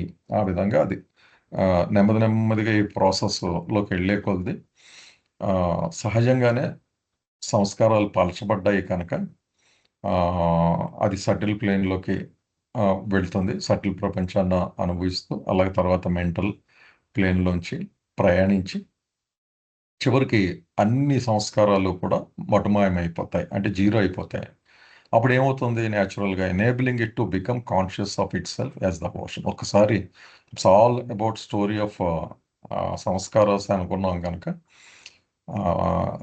With sanskaras and consciousness ఈ మధ్యన జరిగే ఏమంటారు, ఒక గేమ్ లాగా అనిపిస్తుంది నాకైతే. అక్కడికి వచ్చేటప్పటికి సంస్కారాలు అనేవి పట్టు వదిలేసి పూర్తిగా మటుమాయమైపోయినాయి.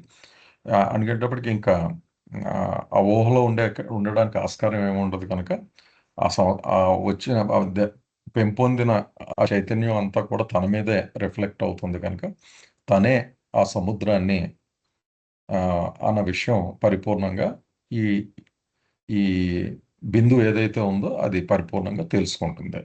ఇదండి మొత్తం రియలైజేషన్ గురించి బాగా ఎక్స్ప్లెయిన్ చేసింది. జై బాబా అండి. దీని మీద ఏమైనా ప్రశ్నలు ఉన్నాయండి?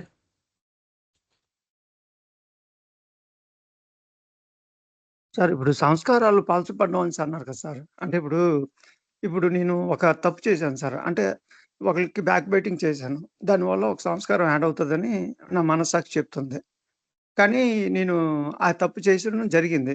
కానీ దాన్ని రెమెడీ చేసుకోవడానికి అది పలచబడ్డానికి మనం తండ్రి తప్పు చేసామనేసి ఆయన దగ్గర సరెండర్ అయిపోయి ఆ మాట ఆడి మళ్ళీ చేయకుండా ఉంటే అది పలచబడిపోయినట్టుగా సార్ అది?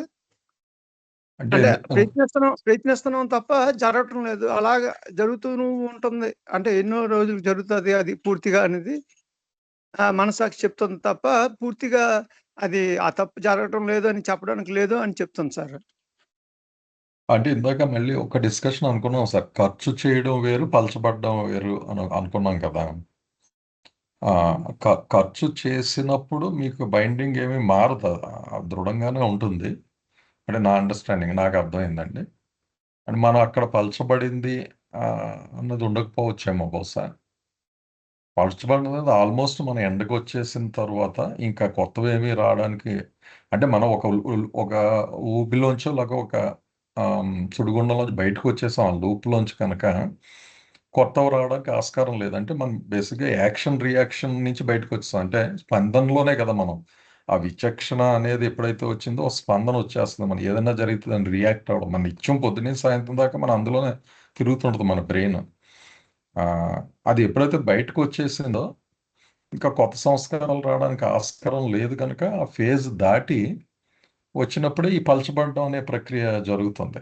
ఇప్పుడు మీరు ఇందాక చెప్పిన ఉదాహరణ ఏంటంటే యాక్షన్, రియాక్షన్ ఇంకా అందులోనే ఉన్నాం. జస్ట్ వెయిట్ అటు ఇటు మారుతూ ఉంటుంది. ఖర్చు అవుతుంది. కొత్తదొస్తుంది. మనం ఇంకా స్థూలంలో ఉన్నామండి మనం. ఆ బంధనం అయితే అదే ఉంటుంది కదా సార్ ఆ, అది. అది అక్కడ చెప్పండి సార్. రాజుగారు పలచబడ్డం అంటే స్థూలము సూక్ష్మముగా మారడము, సూక్ష్మము మానసికంగా మారడము. ఓకే అండి. అలా తీసుకోవచ్చు. అలా తీసుకుంటే మనకి ఈజీ అవుద్దనమాట. ఇంకా మనం స్థూలంలోనే ఉన్నప్పుడు అవి పలచబడ్డం అనేటువంటిది మనకి పెద్దగా వర్తించదు. ఇక్కడ అంతా రియలైజేషన్ ప్రాసెస్‌లో కదా మనం డిస్కస్ చేస్తున్నాము. కదా! రియలైజేషన్ స్థూలం వదిలేసి వెళ్ళిపోయాం మనం అక్కడ. కదా! ఆల్రెడీ సూక్ష్మం నుంచి మానసికం కూడా పోతుందనమాట. కదా! అవునండి. అంతే అవును. అంతే కదా సార్. ఇప్పుడు ఆయన చెప్పేదేంటంటే అంత స్థూలంలో జరిగే విషయం గురించి డిస్కస్ చేస్తున్నారు. ఇప్పుడు ఇక్కడ రియలైజేషన్ ప్రాసెస్‌కి వచ్చేసాం మనం. ఈ పలచబడ్డం అంటే సటిల్ మెంటల్ అవ్వడం, మెంటల్ అంతర్ధానం అయిపోవడం. అలా అని తీసుకుంటే సరిపోద్దేమో అనిపించింది సార్. అవునండి. అవును. మళ్ళీ అట్ ద సేమ్ టైమ్ మీరు ఇందాక చెప్పిన రూల్ కూడా అప్లై అవుతుంది సార్. బీయింగ్ బాబా లవర్స్ ఈ అదే ఫీలింగ్‌లు కూడా కరెక్ట్. ఏమీ ఉండకపోవచ్చు. అది కూడా ఇంకా అంతే అంతే. మనం మామూలుగా అందరిలాగే తప్పులు చేస్తున్నట్టు, లేకపోతే సర్దిద్దుకుంటున్నట్టు, బాబా వంక చూస్తున్నట్టు, ఆయన గురించి వర్రీ అవుతున్నట్టు నిన్న గోపాలకృష్ణ గారు కూడా మంచి పాయింట్ చెప్పారు. ఆయన తలుచుకోవట్లేదని బాధపడడం కూడా ఒక విధమైన మెడిటేషన్. ఇన్ని ప్రాసెస్‌లు జరుగుతుంటాయి లోపల మనకి. అది ఆ! Natural process. ఆ! అంటే తలుచుకోవడం లేదని బాధపడడం అంటే దేనికి రుజువు అంటే నిజంగా తలుచుకోవడానికి ప్రయత్నం తీవ్రంగా చేస్తున్నాడు అనే హ్మ్. దానికి రుజువు. అదే ఉంది కానీ ఫెయిల్ అవుతున్నాం అనే బాధ. అది అది హ్మ్. అది ఎరిచ్ రియల్ ట్రెషర్‌లో ఒక చోట చెప్తారనమాట అండి ఇదే. హ్మ్. ఆయన నిజంగా ఆయన్ని సదా ప్రయత్నించాలని, అది సదా గుర్తుంచుకోవాలని ప్రయత్నించేవాడికి తను మరిచిపోయిన క్షణాలు తలుచుకుని బాధ పెరుగుద్దట. అంతేగాని గుర్తుంచుకున్న క్షణాలు తలుచుకుని కాళ్ళు రెగరేయడట. అవునండి. అది అది అందుకే అంటాం కదా! The more I love you, the more I realise how unworthy I am to love you. Hmm. ఆ పశ్చాత్తాపమే వాళ్ళలో పెరుగుతూ ఉంటదనమాట. నిజంగా ఎరిగే కొద్దీ కూడా. ఎందుకంటే అవునండి. ఎంత పనికిమాలిన వాడినా, నువ్వెంత గొప్ప ప్రభువు, నిన్ను నేను హ్మ్. ప్రేమించడానికి అసలు నాకు అర్హత ఉందా? అనే బాధ తీవ్రం అవుతూ ఉంటుందట ముందుకెళ్ళే కొద్దీ కూడా. వాడింకా నేను చాలా గొప్పోడిని అనుకుంటున్నాడంటే ఇంకా ఎక్కడో ఎలిమెంటరీ స్టాండర్డ్‌లో ఉన్నాడనమాట. అంతే కదండీ! అంతేనండి. రోజు డైలీ మనం బాధపడేది ఏంటంటే హౌ ఐ ఫెయిల్డ్ అనే కదా! ఆ రోజు. కరెక్ట్. కరెక్ట్. ఆ! Yes sir. Okay sir. Okay sir. ఒకసారి సమాప్ట్ చేసేస్తానని. అలాగే. ఇప్పుడు ఈ భగవద్ అనుభవ ప్రక్రియ దాని గురించి చెప్తున్నా. రియలైజేషన్ అంటే రియల్ ఐజేషన్. అసలు నేను దానిని తెలుసుకోవడం, అదే రియలైజేషన్ ప్రాసెస్. ఇది అయితే మనం మొట్టమొదటి నుంచి చెప్పుకుంటూ వస్తున్నాము. ఒక్కసారి బొమ్మ షేర్ చేస్తాను సార్, మొన్నటి బొమ్మ రాజుగారు.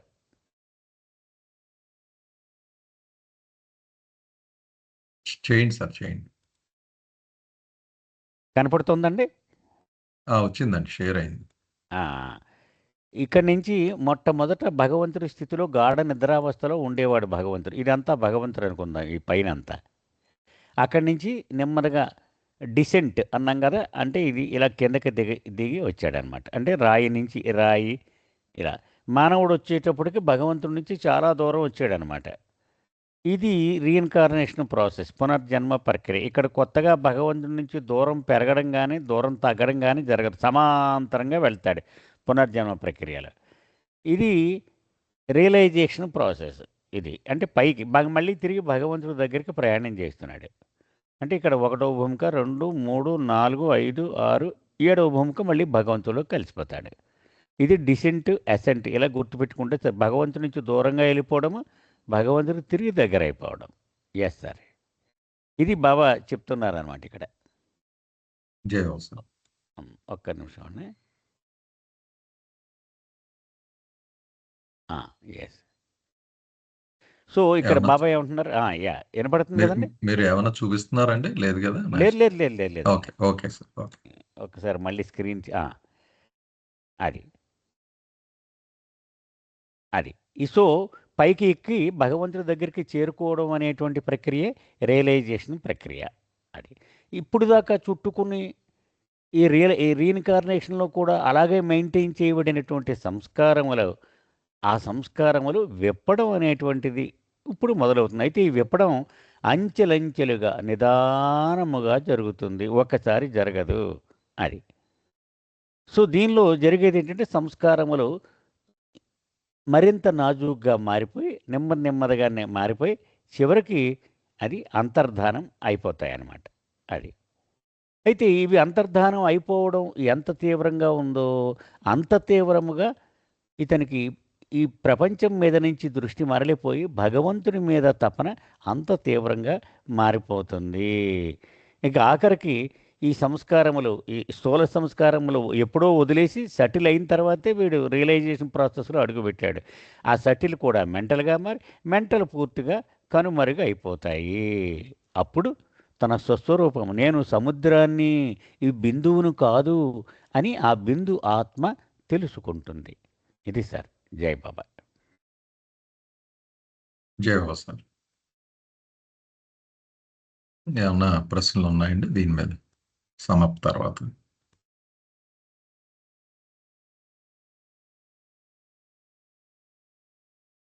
ఓకే, నెక్స్ట్ పేర చదువుకుందాం అండి. In the infinite ocean of the over soul, you are the drop or the soul. ఈ అనంతమైన పరమాత్మ అనే సముద్రంలో నువ్వు ఒక బిందువు లేదా ఆత్మవు. You are the soul in the ordinary state. మామూలు స్థితిలో ఉన్న ఆత్మవు నువ్వు. And you use your consciousness in seeing and experiencing the bubble or the form. అంటే ఇక్కడ యు అన్నది బహుశా మనని రిఫర్ చేస్తూ చెప్తున్నారు అనుకుంటున్నాను. మామూలు స్థితిలో అన్నది బహుశా మన స్థితిని ఆయన ఆర్డినరీ స్టేట్ అన్నది రిఫర్ చేసి ఉంటారు, సాధారణ స్థితి. You use your consciousness in seeing and experiencing the bubble or the form. ఏదైతే పూర్తిగా అభివృద్ధి చెందిన చైతన్యం మనకు ఉందో దాన్ని దేనికి వాడుతున్నాం? ఏదైతే దేహం అయి ఉన్నానో, రమణయ్యరాజు అనే నేను అనే ఉన్నానో, దాన్ని చూడడానికి, దాని ద్వారా అనుభవించడానికే నేను నా చైతన్యాన్ని అంతా ఉపయోగిస్తూ ఉంటాను. Through the gross layer of the bubble you experience that part of the huge gross bubble which is the earth.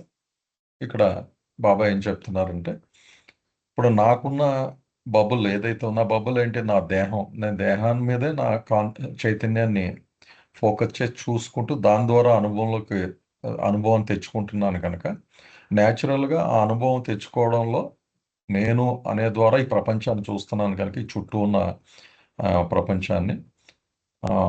అక్కడ ఇంకో పెద్ద గ్రాస్ బబుల్ ఉంది, స్థూల బుడగ ఉంది పెద్దది, అది ఎర్త్, ఈ భూమి. నా బబుల్ ద్వారా నేను ఎప్పుడైతే నా కళ్ళ ద్వారా నా ఇంద్రియాల ద్వారా నేను కన్ను విప్పి చూస్తున్నానో నాకు ఇంతకన్నా పెద్ద బబుల్ ఉందన్నమాట. ఆ బబుల్ ఎర్త్ అనుకుంటే అందులో అనుభవాలు పొందుతున్నాను. అంటే ఎర్త్ అంటే ఇంత మీద అందులో ఉన్న అన్ని ఆబ్జెక్ట్స్ని అలాగే చరాచర అంటారు కదా, వాటిని అన్నిటిని చూస్తూ అనుభవంలోకి తెచ్చుకుంటున్నాను. You are eternally large and indivisibly one with the over soul, but you do not experience it. దానివల్ల ఏమైంది, నేను ఎప్పుడైతే బయటకు చూసి ప్రపంచంలో వస్తువులు ఈ జీవులు అన్నిటిలో మమేకమైపోతూ ఉన్నానో నా ద్వారా, నా ఫోకస్ నా మీద ఉంది కనుక నేను ఒక మనిషిని అనుకుంటూ చూస్తున్నాను. నిజానికి ఆ పరమాత్మలో నువ్వు విడదీయలేని ఒక ఆత్మ, నువ్వే పరమాత్మ యాక్చువల్గా.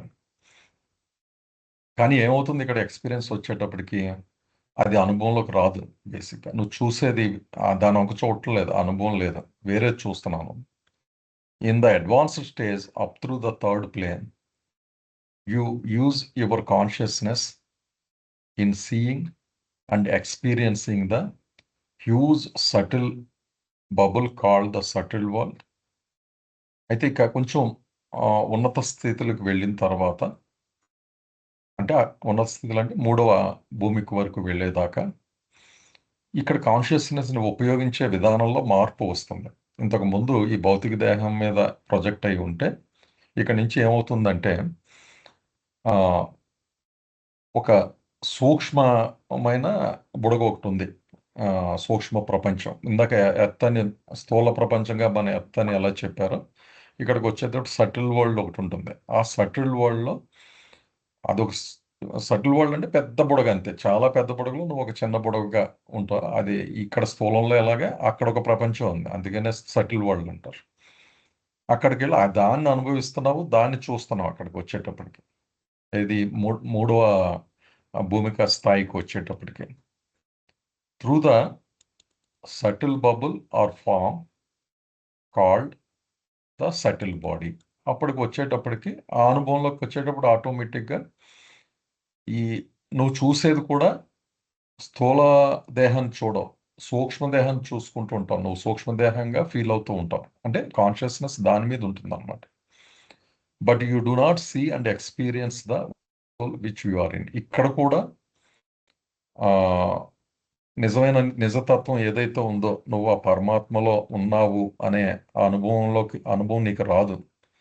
ఎందుకట, since your consciousness is not now directed towards the over soul. సహజంగానే దీనికి రీజన్ ఏంటి, ఆ చైతన్యం ఏదైతే ఉందో అది ఇప్పటికీ కూడా సూక్ష్మదేహం వైపు ఉంది తప్ప తన నిజమైన ఆ పరమాత్మ ఏదైతే ఉందో దాని మీద ఇంకా పూర్తిగా కేంద్రీకృతం అవ్వలేదు, దాని మీదకి వెళ్ళలేదు అది flood light. In the advanced stage from the 4th through 6th plane, you use your consciousness in seeing and experiencing the huge mental bubble. ఇదే స్థితిని కొంచెం అడ్వాన్స్డ్ స్టేట్కి వెళ్ళేటప్పటికి, అంటే ఇందాక 3వ భూమికి వరకు చెప్పారు, 4 నుంచి 6వ భూమి వరకు జరిగేది ఇంచుమించు ఇదే ప్రక్రియ. కానీ ప్రపంచం మారుతుంది, ఇంకా అడ్వాన్స్ అయింది, సంస్కారాలు ఇంకా బాగా పలిచిపడిపోయి చాలా అసలు కనబడినంత లీలా, అంటే తల వెంట్రుక కంటే బాగా అయిపోయి స్టేజ్, అంటే ఇన్ జనరల్ ఎగ్జాంపుల్ కింద అది బాగా ఇదైపోతే మెంటల్ ప్రపంచంలోకి, మానసిక ప్రపంచంలోకి వెళ్తామని చెప్తారు కదా, ఇక్కడ అది జరుగుతుంది అన్నమాట. ఈ చైతన్యం ఇక్కడ ఏమవుతుంది, ఇక్కడ కూడా ఆ ట్రూత్ మీద ఏమీ లేదు, తను ఒక బిందువు అయి ఉన్నాడు, మహాసముద్రాన్ని నేనే దాని మీద ఫోకస్ అవ్వకుండా ఏం చూస్తూ అనుభవిస్తూ ఉంటాడంటే మానసిక ప్రపంచం ఒకటి ఉంది, దాని మీద పడతాడు, తను మానసిక దేహం అవుతాడు, which is called mental world. అంటే ఆ ప్రపంచంలోకి వెళ్ళిపోతాం అన్నమాట. Through the mental bubble or form which is called the mental body. But even now you do not experience the over soul. ఇంత ఇంత అడ్వాన్స్ అయిపోయి ఈ స్టేట్కి వచ్చి సంస్కారాలు ఇంతగా పలచబడిపోయి మానసిక ప్రపంచంలోకి వెళ్ళిపోయినా కూడా ఇంకా ఆ ప్రపంచంలో ఇంకా అతుక్కుపోయి ఉన్నాం కనుక అప్పటికీ కూడా మనకి నేను భగవంతుడిని, అంటే నేను ఈ మహాసముద్రంలోనే నేను అనే అనుభూతి అక్కడ ఆ స్థితిలో కూడా రాదు. But in the God realised state you continually use your consciousness for seeing and experiencing the oversoul, and then all the forms are known as being nothing but bubbles. చివరికి వచ్చేటప్పటికి తను తెలుసుకోవడం అనే భగవంతుడిగా తెలుసుకోవడం అనే స్థితికి వచ్చేటప్పటికి ఏమవుతుంది, ఏదైతే మొత్తం ఈ చైతన్య అభివృద్ధి ఈ డివైన్ ప్లాన్లో ఈ సంస్కారాల చైతన్య జోడీగా వెళుతూ జరిగే ఈ మ్యాథమెటిక్స్ అంతా ఉంది కదా, ఈ క్యాలిక్యులస్ అంతా, అది ఏమవుతుందంటే పరాకాష్ఠకు వస్తుంది అన్నమాట, క్లైమాక్స్. అసలు ఈ చైతన్యం ఎందుకు వచ్చింది, దాని పర్పస్ అన్నది ఆ స్థితికి వచ్చినప్పుడు ఫలవంతం అవుతుంది. అక్కడికి వచ్చేటప్పటికి మనం ఈ పొందిన చైతన్యాన్ని ట్రూత్ అంటే ఏదైతే సత్యం ఉందో పరమాత్మ, దాని మీద దాన్ని చూడడం, దాన్ని అనుభవించడం అనే దానికి ఉపయోగిస్తాం అక్కడికి వచ్చేటప్పటికి. అంటే అంతదాకా ఇన్నిట్లోంచి వెళ్లాల్సి వస్తుంది అనమాట, ఈ సంస్కారాలు ఉంటాయి కనుక. అక్కడ సంస్కారాలు పోయినాయి కనుక పూర్తిగా దాని మీద కేంద్రీకృతం అవుతుంది ఆ సత్యం వైపు. Then all the forms are known as being nothing but bubbles. అక్కడికి వచ్చేటప్పటికి ఇంత జర్నీ చేసి ఇన్ని రూపాలు పొంది అన్ని ప్రపంచాల్లో రూపాలు అన్నీ మనం ఏదైతే ఊహించుకున్నామో ఇవన్నీ ఏమీ కాదు, ఇదంతా కూడా ఒక బుడగ లాంటిదే. నేను ఎప్పుడు నేనులాగే ఉన్నాను బిందువుగా, నేను సముద్రాన్ని అని అంటే తను ఏదో సెపరేట్ అనుకుని తను ఈ ఫాము ఆ రూపం ఈ రూపం అనుకుంటూ ప్రయాణించాడు. ఈ భ్రాంతి అంతా కూడా మటుమాయమైపోయి తనే ఆ పరమాత్ముడిని లేదా తనే సముద్రాన్ని, ఆ ఓషన్ని, మహాసాగరాన్ని అన్న విషయం ఆత్మకి అర్థం అవుతుంది. ఇదండి, అంటే మొత్తం మీద ఒక సిస్టమేటిక్గా బాబా మొత్తం ఈ డివైన్ థీమ్ ప్రాసెస్ని, అంటే మనం చదువుకున్నదే ప్రతిసారి ఏదో కొత్త యాంగిల్ లాగా మనకి అనిపిస్తూ ఉంటుంది ఆయన ఎక్స్ప్లెయిన్ చేసే విధానం. ఇదండి, దీని మీద ఏమన్నా ఉంటే చర్చిద్దాం, మనం ఎవరిని యాడ్ చేసినా కూడా బాగుంటుంది.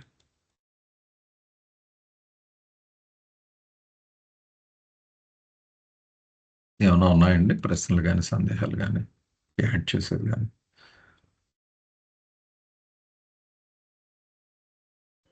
దీని ఇంపార్టెన్స్ సార్, అంటే ఇది మనం ప్రతిరోజు చదువుకోవాలా? బాబా ఏమైనా ప్రిస్క్రైబ్ చేశారా? అంటే నామం ఎంత గొప్పదో దీనికి ఏమైనా గొప్పదనాన్ని ఆపాదించాడా? అదే మనం ఇందాక చదువుకున్నాం పట్టుకోండి.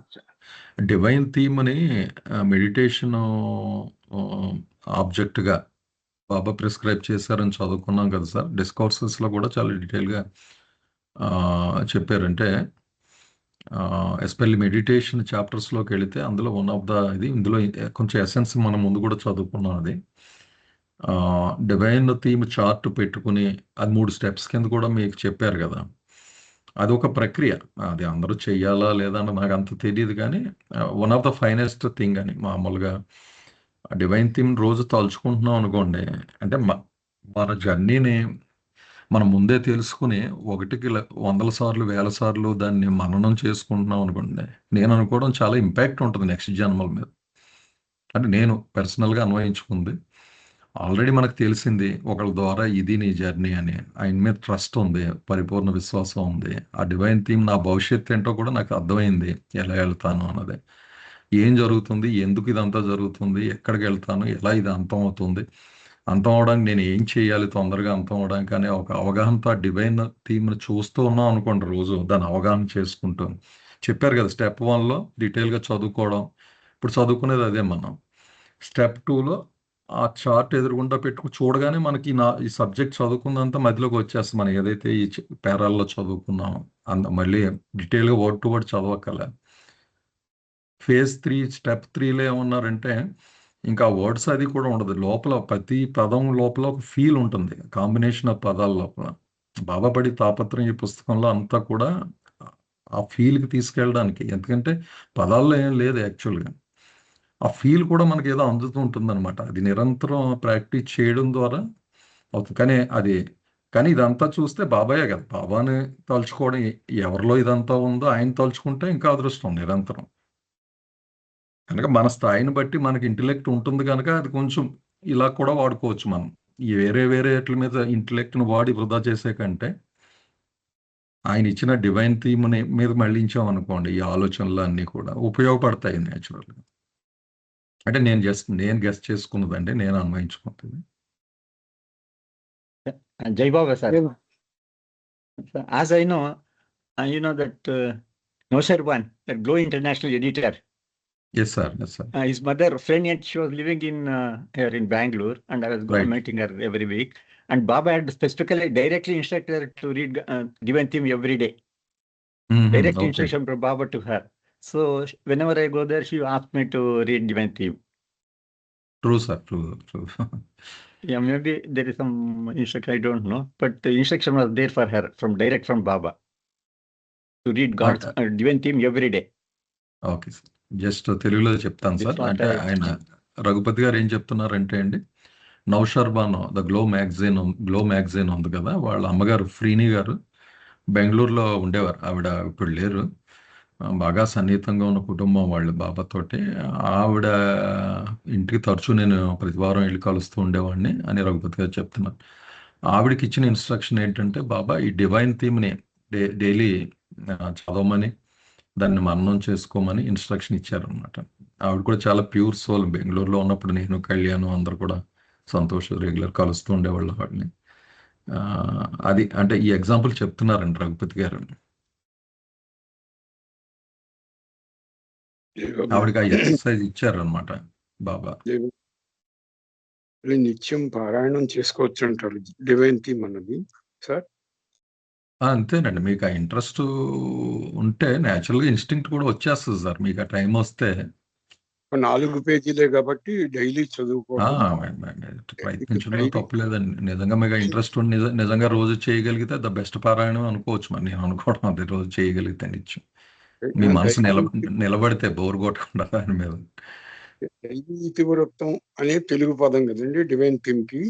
అంటే అవును, గాడ్స్ యొక్క సారాంశం అంటారా సార్ ఇది? అంతే అలాగే అనుకోవచ్చు అండి. మొత్తం డివైన్ అది నాగేశ్వరరావు గారు ఎక్స్ప్లెయిన్ చేస్తారండి. అంటే నేను నా ఊహలు జోడిస్తున్నాను ఇందులో. అదే ఒకసారి గారి గురించి నాగేశ్వరరావు గారు ఏమనుకోకండి, ఒకసారి చెప్పారు అబద్ధం ఆడకూడదు అని బాబా ఆవిడికి ఇచ్చారట ఆదేశం. అది అంటే అబద్ధం ఆడకపోవడం అంటే ఏంటో చెప్పారండి నాగేశ్వరరావు గారు ఒకసారి మన హైదరాబాద్ లో. ఏంటి అంటే అబద్ధం అంటే ఎవరన్నా తలుపు కొట్టారనుకోండి, ఇంట్లో వాళ్ళే వచ్చి బయటికి వెళ్ళి వస్తారు, వచ్చి తలుపు కొడతారు. ఎవరు అంటే ఎవరు లేరు, నేనే వచ్చిన వ్యక్తి, మా అబ్బాయి అనుకోండి. ఎవరు లేరు డాడీ, నేనే అంటే ఎవరు లేరు ఏమిటి, ఎవరు లేరు తను ఉన్నాడు కదా అంచేత ఎవరు లేరు నేనే, అది కూడా ఎవరు లేరు అన్నది కూడా అబద్ధం అట. ఆ అబద్ధం కూడా ఆడకూడదు అంటూ నాగేశ్వరరావు గారు ఒకసారి చెప్పారు. జయబాబు సార్, జయబాబు.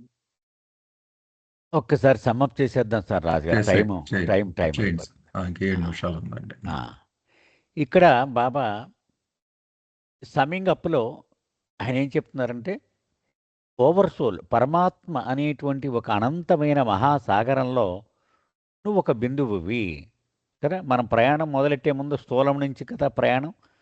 సో ఆ సాగరంలో ఒక బిందువువి నువ్వు. మామూలు స్థితి అంటే స్థూలమైనటువంటి ఆ స్థాయిలో ఉన్నావు నువ్వు. ఈ స్థూలమైనటువంటి బుడగ అంటే నీ శరీరం ఏదైతే ఉందో దాని ద్వారా ఈ స్థూల ప్రపంచం అనేటువంటి బుడగని చూడడము, దాని నుంచి అనుభవాలు పొందడము చేస్తూ ఉంటావు కదా. ఈ భూమి అనేటువంటిది ఆ స్థూలమైనటువంటి బుడగ అని అన్నారు. నిజానికి ఒక మహాసముద్రం ఉంది. ఆ సముద్రం మీద కొన్ని బుడగలు ఉన్నాయి. అందులో ఒక బుడగను తీసుకుని చెప్తున్నారు బాబా. ఆ బుడగ కింద సముద్రంలోని నీటి బిందువు ఉంది. ఆ బిందువు చుట్టూ పైన ఉపరితలం మీద బుడగ ఏర్పడింది కదా.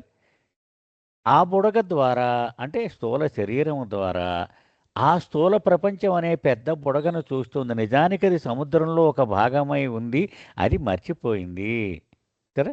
అది ఇలాగా నువ్వు పరమాత్మ యొక్క స్పృహ లేకుండా ఆ స్థూల బిందువుని అనే శరీరం, నేను ఒక స్థూల రాయిని, చెట్టుని, క్రిమిని, మానవుణ్ణి అని అనుకుంటూ జీవిస్తూ ఉన్నావు.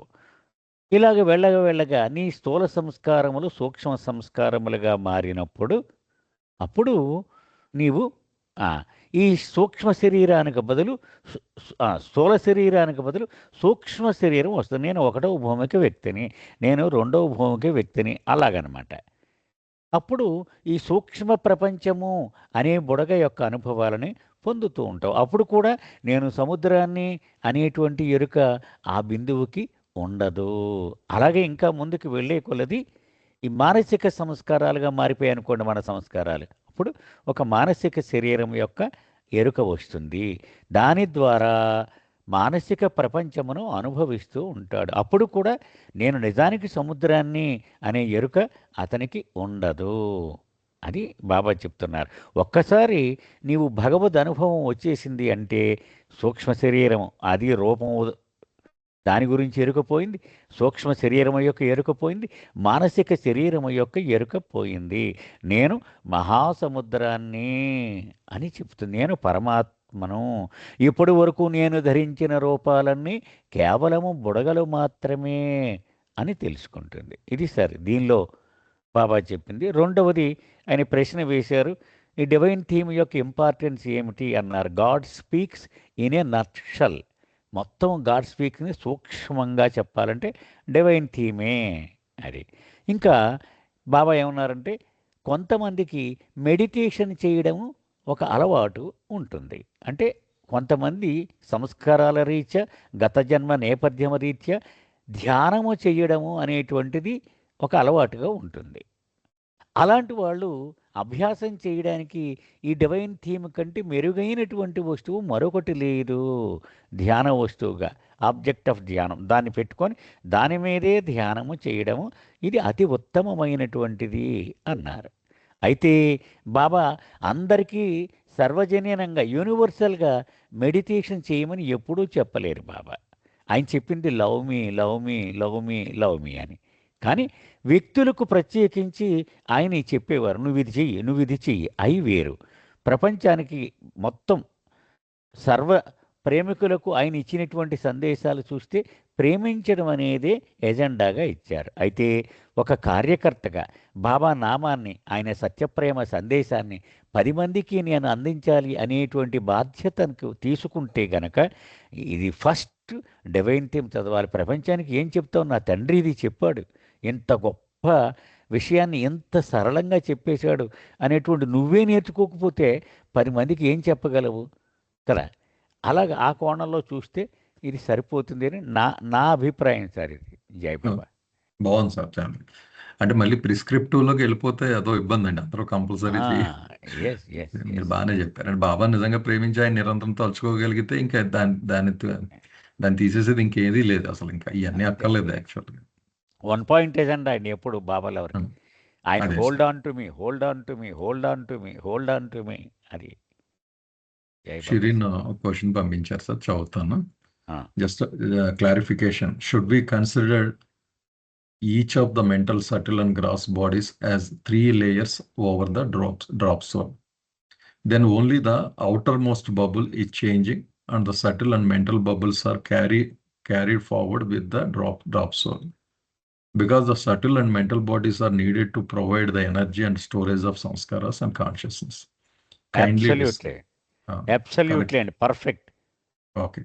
అది అంటే ఇక్కడ ఇతను అడిగిన ప్రశ్న ఏంటంటే ఒక ఆత్మగా భగవంతుడు ఇలా ఆత్మలుగా విడిపోయి ప్రయాణం ప్రారంభించగానే ప్రతి ఆత్మకు ఈ 3 బబుల్స్, ఈ 3 శరీరాలు తగులుకుని ఉంటాయి.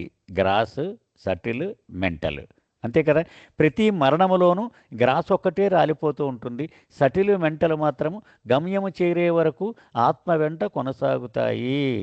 ఎందుకని? ఆత్మ ప్రయాణములో అవసరమైనటువంటి ఎనర్జీని సటిల్ బాడీ సమకూరుస్తుంది, సంస్కారాలకు నిల్వ చేయడానికి మెంటల్ బాడీ పనికొస్తుంది. ఈ 2 లేకపోతే కుదరదు కాబట్టి ఈ 3 వస్తాయి. అయితే 7వ భూమికలో అడుగు పెట్టే ముందు ఈ 3 యొక్క ఎరుక రాలిపోతుంది. నేను పరమాత్మను అనే ఎరుక మాత్రమే మిగులుతుంది. Yes sir. జై బాబా. బాగుంది సార్. జై బాబా అండి. జై బాబా సార్. టైం కూడా అయిందండి. షిరీన్ చిన్న రిక్వెస్ట్, మీరు ఎప్పుడన్నా ఒకసారి కాల్లోకి రండి. చాలా అంటే చాలా రోజులైంది కదా! ఇప్పుడు నా అవకాశం ఉన్నప్పుడు మీరు ట్రావెల్‌లో అది ఉంటా అని చెప్పారు కదా! ఓకే. ఎప్పుడు అవకాశం ఉందో ఒక్కసారి రండి మీరు. అంటే అందరికి కూడా పరిచయం అవుతారు కదా! జై బాబా అండి. జై బాబా సార్, జై బాబా. థ్యాంక్ యూ అండి షేరింగ్. ఇక్కడ ఆపుదాం సార్. నెక్స్ట్ మళ్ళీ నెక్స్ట్ వీక్ కలుద్దామండి. జై బాబా అండి. జై బాబా. జై బాబా అండి. జై అందరికీ బాబా. జై బాబా. జై బాబా. జై బాబా అండి. అందరికీ జై బాబా. జై బాబా. జై బాబా అండి. జై బాబా అండి, అందరికీ జై బాబా.